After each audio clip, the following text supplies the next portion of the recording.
Buenas, tengo una alegría muy grande porque nuestro primer invitado, el que abre el CEO Talk, es Nacho Vampato. Imagínense que yo lo conocí cuando él era él solito. Él solito ante un desafío increíble, que era traer una empresa que tenía un nivel técnico extraordinario. ESET se llama ahora, digamos, el producto en ese momento era el Note 32. A ellos habían logrado desde Europa del Este, desde Bratislava, en Eslovaquia, traer un conocimiento increíble en heurísticas, podían predecir ciertos comportamientos de los software, de los malwares, y en tratar de identificar, porque es dentro del código casi imposible entender qué va a ser malo, qué va a ser bueno. Hay todas unas matemáticas y unos desarrollos tecnológicos muy grandes. Y él estaba solo acá con el desafío, de traer todo ese conocimiento a América Latina. Obviamente lo hizo. La empresa creció, estuvieron en todos los países. Y él ahora, está con una responsabilidad máxima, ¿no? Él está en los headquarters, va a participar por streaming porque él va a estar desde Eslovaquia. Él llegó a estar ahí al ladito de los dueños, de los que crearon todo, generando el conocimiento básicamente en todos los países, desde Australia a cualquier país que quieran pensar. Así que Nacho, ¿estás ahí en línea? ¿Me escuchás? Sí, muchas gracias por la presentación. Sí, un placer verte, Un honor Pablo. poder traer todo tu conocimiento aquí, mostrar un poco también todo cómo el talento argentino empieza a estar porque primero hemos visto muchos gerentes que son de América Latina, pero ahora ya tenemos casos de gente que está directamente en el board mundial, está donde se deciden las cosas, donde se deciden las estrategias mundiales, así que está ahí lo más pegadito y lo más alto que se puede llegar en tecnología. Elegimos creer los argentinos, ¿no? Bueno, este año nos cuenta con algo nuevo, ¿no, Nacho? Porque, siempre algo pasa, pero yo creo que lo que pasó este año es realmente nuevo, que es toda la irrupción de las inteligencias artificiales generativas. Y como todo tiene su costado, Leandro Africano ahora nos va a contar más la parte con Microsoft y Kindle de ciertas aplicaciones, etcétera. Pero queríamos contar primero un poco este lado B de qué está pasando, ¿no? Ustedes ya están identificando que la gente, ya la imaginación les dio para hacer cosas relacionadas con el malware.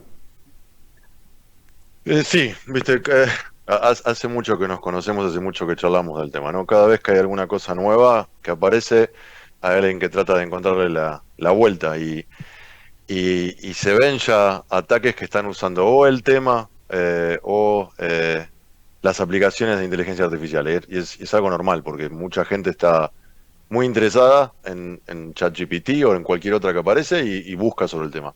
No, recientemente aplicaciones Android falsas que se hacen pasar por ChatGPT, que lo puede bajar alguien en la empresa o en el hogar.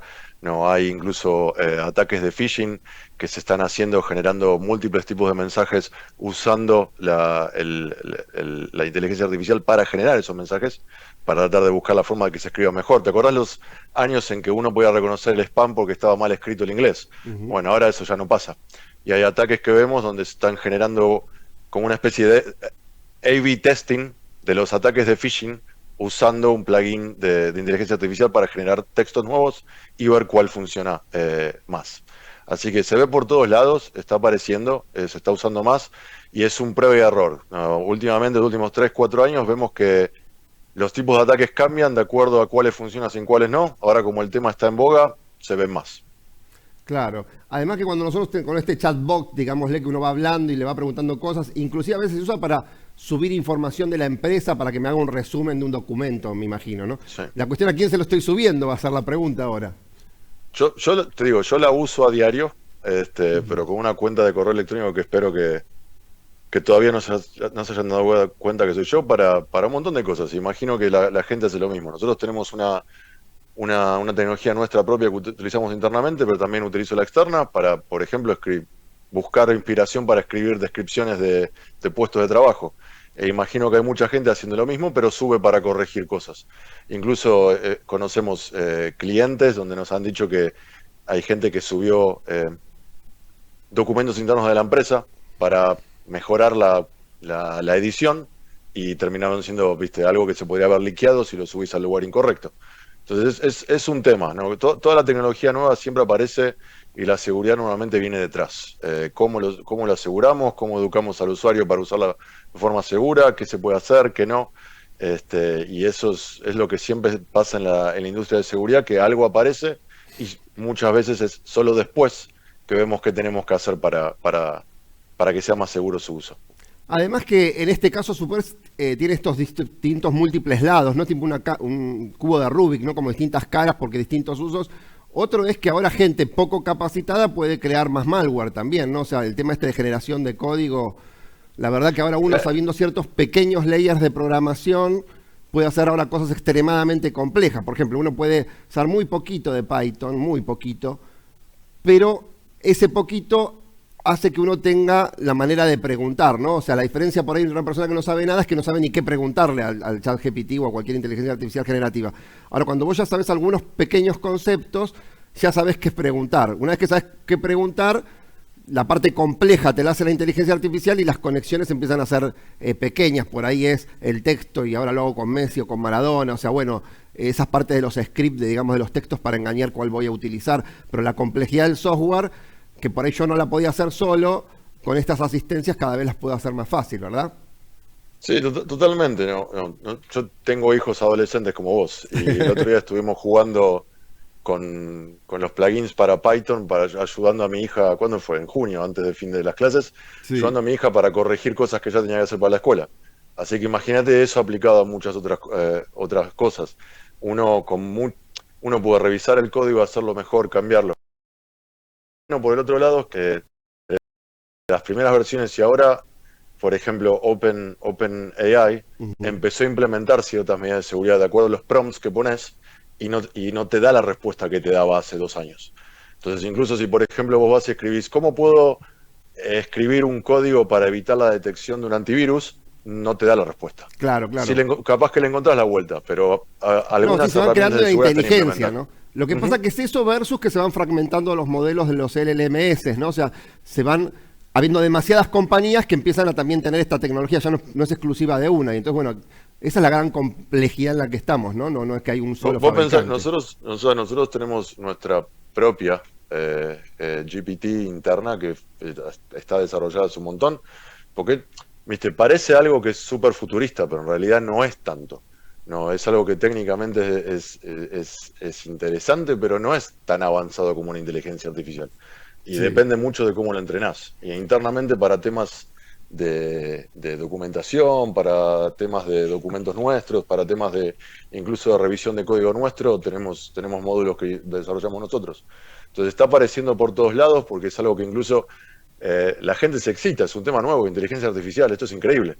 Y no, uno después, es como la zanahoria que la gente va detrás, ¿no? Antes los atacantes de malware o los cibercriminales aprovechaban siempre el evento del momento, el mundial, esto, aquello, lo otro. La inteligencia artificial de alguna manera es el evento del momento y se está utilizando un montón de los dos lados. Ustedes nacieron, digamos, protegiendo sobre todo el desktop, ¿no? Digamos, estuvieron mucho con el contacto del usuario final, que al principio de todo, que es muy complejo porque son muchos más clientes, ¿no? O sea, más fácil tener clientes corporativos solo de las 500, 500, o sea, una cosa es tener 10 clientes, otra cosa es tener millones de clientes potencialmente, ¿no? Porque las consultas, los problemas son diversos. En ese recorrido, ¿no? Ahora donde han subido y ya tienen soluciones corporativas y tienen, digamos, de todo. Nosotros en Argentina estamos sufriendo mucho, no sé qué está pasando allá en Europa, los ataques de ransomware, ¿no? Que bueno, uno pensaba que iban a disminuir, pero la verdad que en los últimos 3 meses tuvimos 3 ataques formidables, uno al PAMI, otro al sistema que maneja casi todas las obras sociales, las recetas, etcétera. Tuvimos en la CNB, que imagínate, es entrar adentro de donde está el dinero de la Argentina, ¿no? En la Comisión Nacional de Valores, la información confidencial de los movimientos financieros de todas las empresas. Son una cosa, un estrago, entrar ahí, pum, eso, encima lo ponen en la dark web y el que quiere paga, el que no quiere no paga. Después, como no pagan, resulta que está libre la información. Es como un Panama Papers 2 o 3, ya no sé qué generación vamos de Panama Papers. La verdad que, bueno, es notable como organizaciones de este tipo y de este calibre. Lo he visto también en medios, no puedo dar los nombres porque hay confidencialidad, pero en los medios hubo unos ataques tremendos, no puedes acceder más a las fotos, a los archivos históricos de ciertas cuestiones, que es como perder un poco la memoria histórica, ¿no? Porque también ahora, antes la memoria estaba en papel, ahora digamos está en tanto de las corporaciones, o sea, todo lo que es los medios todo lo que hemos trabajado 20 años que se te pierdan de información. Bueno, locuras así uno está viendo. ¿Por qué esto no se puede solucionar? ¿Cómo se está viendo la ruta alrededor de esto? Y si también lo ves que ese es un problema que llega tanto y que pega de golpe una bomba tan fuerte, estalla cada tanto como está sucediendo aquí. Mira, el ransomware es bastante interesante porque hay muchas más tecnologías nuevas en el lado de seguridad para prevenir ransomware, porque es relativamente fácil darte cuenta que un ransomware está funcionando en un equipo, porque no es un comportamiento normal del equipo, de la computadora, ponerse a encriptar archivos de golpe. Entonces, es relativamente prevenible si vos tenés alguna solución de seguridad. La cosa que obviamente es un juego del gato y el ratón, ¿no? Si nosotros por un lado generamos una solución para detectar un comportamiento no usual en un equipo, que significa que hay un ransomware funcionando, el atacante del otro lado también tiene acceso a nuestro producto, lo compra por internet y lo usa para probar su solución. Y lo que se nota mucho en los últimos años es, primero que todo el tema del trabajo remoto no ayudó, ¿no? Está haciendo el trabajo del CEO y el trabajo del CISO se puso más difícil porque ahora están a cargo de la seguridad de la empresa interna, de la seguridad de la casa, tienen que encontrar la forma de que el empleado que trabaja de casa no les meta algo adentro. Y en muchos de estos ataques contra organizaciones como el PAM y otros, son ataques relativamente dirigidos, no es como antes que era hace 10 años los ataques dirigidos contra organizaciones específicas no eran normales. Ahora en general suelen ser ataques que están dirigidos contra ciertos tipos de organizaciones. Y es muy normal que se esté buscando temas que están relacionados con salud, temas que están relacionados con provisión de servicios del gobierno, porque en muchos casos tienen menos presupuesto o menos dedicación a lo que es seguridad que en otro tipo de empresas, como puede ser el lado financiero. Y suelen ser ataques de más de un paso. Es muy común que se empiece por un ataque en el que se consiga alguna credencial de un usuario. Últimamente vemos, por ejemplo, un montón se ve mucho crecimiento de intento en tratar de averiguar por fuerza bruta credenciales de usuarios de Microsoft SQL. Porque están publicados en internet, muchos servidores, y entonces se está usando para eso. Usan la credencial esa para loguearse en otro lado, porque la gente repite passwords, y una vez que tenés acceso a la red, tenés un montón de cosas. No es tan fácil. Las empresas están defendiendo en general mejor el perímetro, lo cual implica que te manden un mail y te instales un malware es más difícil de lo que era antes. Pero lo que pasa es que la gente sigue teniendo una mala higiene de usuarios y contraseñas. Se usa eso, se accede a la red y muchas veces estos ransomware son instalados manualmente por el atacante. No es algo que se distribuyó masivamente. Y eso es lo que vemos un montón. Empezaron hace varios años, era muy común contra hospitales públicos en Europa, que se empezaron este tipo de ataques de ransomware por justamente el tema de menores avances tecnológicos. Y en general el ataque es esos 3 pasos. Conseguir un usuario y contraseña de algo, utilizarlo para de alguna forma conectarse a la red remota, implementar el ransomware. Y si el equipo de seguridad no tiene las herramientas para detectar esos pasos entre ellos, o no tiene visibilidad para poder conectarlos entre ellos, terminás con estos ataques de ransomware. Porque como dije al principio, es técnicamente fácil. No es normal que un equipo se ponga a encriptar un montón de cosas. Entonces, muchas de las soluciones de seguridad de hoy, si están bien actualizadas, suelen reconocer eso. Pero una vez que ya entraste con el usuario y contraseña de un administrador o de un usuario con privilegios, se pueden hacer un montón de cosas. Estás hablando de estos talones de Aquiles, digámosle, ¿no? Ese es el de los sistemas, de dónde está la por entrada. Uno es este del usuario y contraseña, otro es el conocimiento del atacante, porque un poco, si no entiendo mal, lo que estás explicando es que, bueno, en un ataque de ransomware hay una encriptación masiva de archivos, porque al final los archivos están, no se fueron a ningún lado, es un layer matemático que se le pone arriba, ¿no? O sea, eso es lo peor de todo, ¿no? Porque el archivo está ahí, pero vos no lo podés abrir, digamos, porque es de loco, ¿no? Verlo, pero no poder usarlo. Te aparece un mensaje, si querés abrirlo, bueno, llama acá. Ustedes, digamos, tienen la inteligencia para darse cuenta, bueno, es lógico por ahí encriptar un archivo, es ilógico encriptar 1000, entonces dado que el patrón de comportamiento es inusual, bueno, ahí lo freno, digamos, ¿no? Pero exacto, como esa manera tiene alguna mecánica para descubrirse y el atacante al final accede a esa información, es ese juego de gato y el ratón, dice, bueno, si el algoritmo mira así, ahora lo hago así para que no lo mire. Pasado un poco también con los derechos de autor en la música, por ejemplo en YouTube, que hay gente que pone música con derecho de autor porque cambien frecuencias donde el oído nuestro no escucha, entonces, pero al algoritmo sí, le parece que la música es distinta y al final no es, bueno, ese tipo de cuestiones, ¿no? Mira, por ejemplo, nos encontramos con casos de ransomware que hacen una especie de prueba y error también. Una vez que están instalados, encriptan algunos archivos que son poco usados. Si no los frenó nada, después siguen con otros. Y lo hacen en una forma como retrasada, retardada, para que los mecanismos de seguridad que implementan soluciones como ESET no reconozcan la encriptación masiva. Entonces es como un juego en error. Al principio, el ransomware explotó. Nosotros implementamos soluciones para reconocer esto. Y ellos pueden jugar y probar a ver cuáles son las soluciones. Y así se entra y se viene. Por eso es muy importante el tema de estar actualizado hoy por hoy, ¿no? Nosotros, por ejemplo, en ESET publicamos gratuitamente un threat report, un reporte de amenazas, donde nos ponemos las últimas tendencias que vemos. Y eso te ayuda a entender un poco cómo vienen los ataques, cómo vienen evolucionando. Empezó COVID, empezó la gente en casa y empezaron los ataques del protocolo de escritorio remoto. ¿Por qué? Porque era común que la gente tuviera que conectarse remotamente. La seguridad no reaccionó, esos ataques bajaron. Entonces después empezaron otros, y así es como viene todo el tiempo.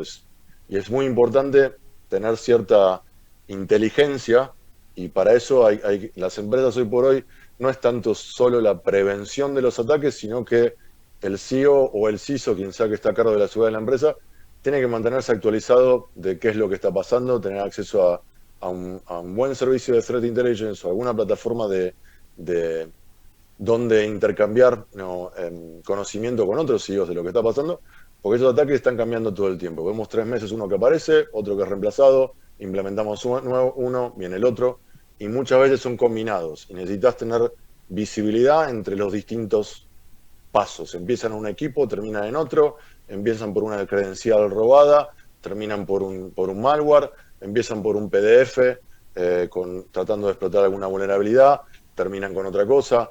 Antes era mucho más lineal y ahora no es así. Y digamos, dentro de estos puntos de vulnerabilidad, como hablamos, ¿no? Otra pata que mencionaste, que la quería un poco enfatizar, porque es la era nueva, ¿no? La era post-pandemia es la era del trabajo híbrido, el trabajo remoto. En definitiva, sobre todo el trabajo híbrido, porque eso, digamos, no tiene vuelta atrás. Es ya muy difícil que la gente vaya de lunes a viernes a la oficina. Obviamente, si uno es médico, depende de la disciplina, ¿no? Pero en general la tendencia es como irreversible de que estamos parte del tiempo trabajando en nuestras casas, en múltiples dispositivos, porque tampoco es que estamos solo con la notebook, podemos estar con el celular, aparte nos movemos, bueno. Y esa complejidad tus hijos usan los mismos dispositivos. A ese nivel de escala, a su vez, ¿no? Es otro punto vulnerable. Entonces quería que menciones un poquito, enfaticemos un poquito en eso, qué significa desde el punto de vista de seguridad, y nos vayamos al CEO, ¿no? ¿Cómo hace ahora el CEO, porque es nuestro evento, para en la mesa, en el board, como estás vos, hacer que esto se entienda, cómo tienen que ser las inversiones, etcétera? O sea, porque de golpe nosotros estamos hablando un poquito técnico o tratando de explicarlo a su vez, pero viste que hay que hacer esas metáforas adecuadas, ¿no? Para decir, bueno, esto es así, nos tenemos que organizar así. O sea, ¿cuáles serían tus consejos para el CEO? No, yo hace mucho tiempo era técnico, ¿no? Ahora estoy más del otro lado. Y tenía trabajo de administrar una red de una empresa. Y era relativamente fácil en esa época. No me gustaría estar en el zapato de los CEOs. Entiendo que en este momento es difícil, porque de golpe el perímetro que trataron de hacer más seguro durante tanto tiempo desapareció, y ahora incluye las casas de un montón de gente. Y vos no sabés dónde están, qué están haciendo, si están en la casa, en la playa o en el café de la esquina. Y cada una de esas cosas abre más posibilidades de ataques de seguridad. ¿No? Si te conectas por un router que es el tuyo y no está con las últimas actualizaciones, es un problema para el CEO. Entonces hay muchos más puntos de ataque. Es el principal tema que se ve ahora con el cambio, con cómo el trabajo remoto explotó. Y nosotros lo que vemos es que los ataques, justamente por el tema del trabajo remoto, subieron. Depende cuál es la estadística que mires. Desde que empezó el trabajo remoto por el COVID, subieron 20%, 60%, 80%, 40%, pero desde la etapa pre-COVID y después del COVID, subieron un montón. Darte un ejemplo, esto del de los ataques contra el protocolo de escritorio remoto, no, el RDP. No, antes de COVID, nosotros veíamos algo así como 2 billones, o sea, 2.000 millones de intentos contra este protocolo en particular, antes de empezar, por trimestre. En el trimestre después fueron 166 billones. O sea, se fue exponencialmente. Entonces, ¿qué es lo que tiene que ser? ¿Qué es lo que tenemos que hacer con esto? Desde mi punto de vista, yo creo que el CEO, por un lado, lo que tiene de bueno hoy por hoy es que hay mucha más información que estaba antes para justificar cómo esto está pasando. No, hay servicios de inteligencia de amenazas que pueden usar para mostrar los ataques, cómo los pueden afectar, cómo pueden ser un poco más targeteados o dirigidos contra el tipo de empresas de ellos. Y realmente hoy el CEO tiene una cantidad de herramientas al alcance que no existían hace 5 o 7 años. ¿No? Está todo el tema de EDR y XDR, que hace 5 o 7 años todavía estaba dando sus primeros pasos, que da mucha más visibilidad, que se está volviendo incluso más accesible, tanto en el uso como en los costos, porque ahora ya está volviéndose una herramienta más normal, y el CEO va a necesitar, por un lado, limitar el acceso de la gente que está remota. Cuesta hacerlo, pero realmente hay que hacerlo. Una de las principales vectores de ataques es la gente remota, porque están en un entorno menos seguro. No, instalar soluciones para poder prevenir ataques de la gente tanto dentro como afuera, distintos tipos de soluciones que pueda haber, pero tiene que agregar la capa de visibilidad, de ver cómo conectar estas cosas que pasan, porque la mayoría de los ataques que generan más costos financieros no son ataques lineales, son ataques en varios pasos. Y uno tiene que poder conectar esos pasos. Empiezan un día y capaz que se activan una semana después. Se roban credenciales y viene después. Y hay que poder conectar esas cosas. Por suerte, hay herramientas que hacen esta conexión muchísimo más fácil de lo que era antes. Y yo creo que el CEO tiene, con cómo subieron los ataques y qué tan normales están haciendo, el CEO tiene que hacer la justificación justamente utilizando servicios de inteligencia que muestren al board, al management de la empresa, cómo pueden llegar a ser afectados ellos. Porque es la mejor forma, mostrarle otras industrias. La industria financiera está siendo afectada por esto en particular. Y la única forma de poder nosotros mejorar la seguridad contra eso es esto. Este tipo de información nos puede ayudar mucho más que hablar del ransomware del último mes. Porque esto es mucho más específico para mostrar cuál es la industria en la que está siendo afectada. Y ese yo creo que es uno de los temas, ¿no? Podremos estar hablando un montón más de tiempo, que es el que no tenemos, ¿no? Pero realmente creo que el tema es utilizar ese tipo de información más dirigida a la industria. Sí, ya finalizando, porque bueno, no tengo mucho más tiempo. El otro son los ataques dirigidos, que eso es otro universo, por ahí tal vez hasta para otra charla, ¿no? De cómo hay ataques que usan ciertas lógicas de cada negocio, de cada empresa en particular, ¿no? Sí.